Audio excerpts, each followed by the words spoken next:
initiatives. On va Et prendre un justement, appel, voilà, une belle application également, n'est-ce pas? une belle application qui est incubée d'ailleurs Chez vous, d'ailleurs chez vous. Donc il bien s'agit sûr. de l'application e-Tabib. Et aujourd'hui, nous avons par téléphone Nabil Mustafa. Bonjour. السلام عليكم بونجور bonjour madame. Bonjour, Bonjour, marhaba bik. bienvenue. Très bien, الله يسلمك. Alors, donc on va parler un petit peu de votre application e-Tabib que vous avez donc lancée en cette période. Alors, d'où vient cette initiative? En fait, Etabib n'est pas juste une application, c'est toute une plateforme de e-santé, parce qu'en vérité, elle contient deux grandes parties, une partie professionnelle qui est dédiée aux professionnels de la santé. Donc, on a un magasin d'applications qui contient plus de 100 applications. Donc, vous voyez que ce n'est pas juste une application, Oui. qui sont toutes dédiées aux médecins, qui vont, ces applications vont lui permettre de travailler facilement et dans le respect des standards internationaux. L'application Etabib dont vous parlez, en fait, c'est un service de téléconsultation. On est le premier en Algérie à développer en interne, en Algérie, un service de téléconsultation complètement hébergé en Algérie. Ce n'est pas bien avant Tizi-Ouzou, bien avant les autres initiatives, parce que notre service, ce service de téléconsultation, est développé à l'intérieur de notre start-up. Ce n'est pas en utilisant les applications de visioconférence comme Skype ou comme Zoom ou Viber ou Facebook. Non, c'est notre technologie. Et on est les premiers à mettre ça en ligne. Et cette application, ce service plutôt, c'est le terme exact, le service de téléconsultation, qu'on peut accéder via une application mobile qu'on a lancée avant-hier, permet aux citoyens de téléconsulter un médecin, téléconsulter en fait une communauté de médecins, la communauté des médecins qui utilisent notre plateforme, bien avant ce service, parce qu'on active depuis 2016. On a une communauté de médecins qui utilisent nos différentes applications. Donc, le citoyen va bénéficier des services médicaux de ces professionnels via une application mobile, sécurisée, ce qui est extrêmement important, c'est-à-dire que les données sont hébergées ici en Algérie. Il n'y a pas d'accès externe. On ne va pas avoir des fuites de données à l'extérieur. Voilà, donc, c'est le premier service de téléconsultation développé en Algérie par des Algériens et lancé en Algérie. Par des médecins, vous avez répertorié tout un listing de médecins spécialistes aussi? Oui, d'abord, nos médecins, c'est-à-dire nos clients qui utilisent nos applications bien avant ce service, et puis les médecins qui sont abonnés depuis le lancement de ce service. Il faut savoir que notre service, on a lancé durant cette période, parce que c'était la période la plus propice à sa compréhension, parce qu'en fait, le service de téléconsultation, on a développé ça fait très longtemps, mais on n'a pas voulu le lancer parce que la conjoncture n'était pas adéquate pour le lancer, sur le plan réglementaire et sur le plan économique. Mais ça veut dire que vous étiez prêt là pour ce Covid-19 qui est apparu comme ça brutalement à travers le monde? Oui, absolument. C'était le meilleur moment de lancer le service.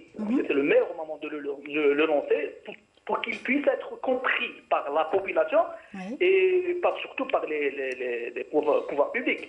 C'est-à-dire que comme ça, on est plus sensible à entendre les différentes préoccupations peut-être qui vont être posées. Oui, il faut comprendre que la télémédecine, c'est un concept qui a été introduit par la loi algérienne en 2018, mais qui ne connaît pas encore jusqu'à l'heure qu'il est des textes d'application qui vont un petit peu régler les choses bien comme il faut. Donc, justement, on a lancé ce service pour pour pouvoir ressortir tous les aspects, toutes les facettes de l'usage de ce service au pouvoir public pour qu'il puisse établir un cadre légal bien réglo, qui va permettre de garder les droits de chacun, des citoyens et des professionnels. Voilà. Et vous êtes médecin vous-même au sein de votre groupe? Oui, je suis Dr Nabil, je suis médecin, je suis informaticien, je suis le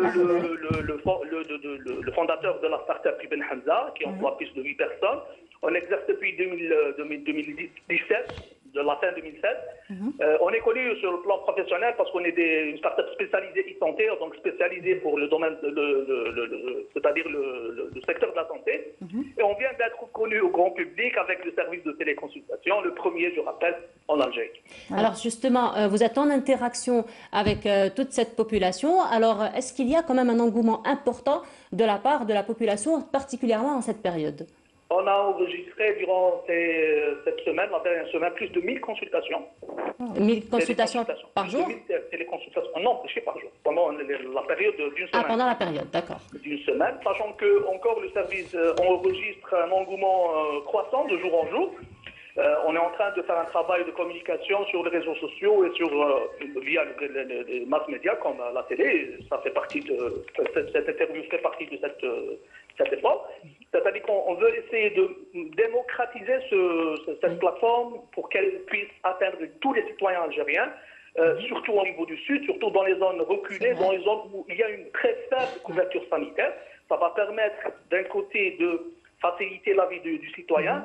Ça va permettre aussi au secteur public, c'est-à-dire les hôpitaux, les EPSP et tout ça, de décharger leurs consultations.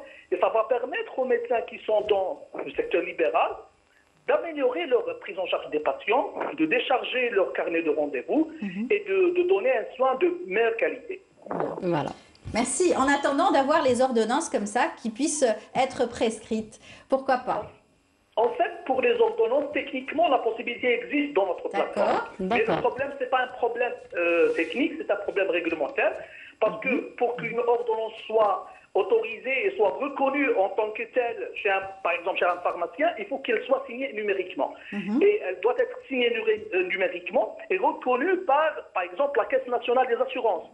Donc là, on attend justement, je lance un appel via votre tribune, justement à tous les opérateurs, donc la CNAS, le ministère de la Santé, tous les autres opérateurs qui sont actifs sur ce secteur. On voudrait bien se réunir avec eux pour justement délimiter les cadres de cette possibilité. C'est-à-dire quand un médecin abonné à notre service délivre un document, techniquement on peut le signer numériquement, il n'y a pas de souci, mais le problème, il faut que un autre opérateur, qui est par exemple un pharmacien, ou là le médecin conseil de la CNAS, pourra authentifier que c'est un document authentifié signé par telle ou telle personne. Très bien. Et ça, c'est un travail qui doit se faire en concert. Ce n'est pas juste notre travail. Bien sûr, bien sûr. Le signataire et l'authentificateur. C'est pourquoi vous avez posé cette problématique. En tout cas, bravo à vous avec cette belle initiative. Bravo aussi à toute votre équipe aussi qui travaille sans relâche en ce moment même. Bon courage. Merci. Merci beaucoup. Merci Nabil Mustafa d'avoir répondu à nos questions ce matin. Merci. Voilà. Et puis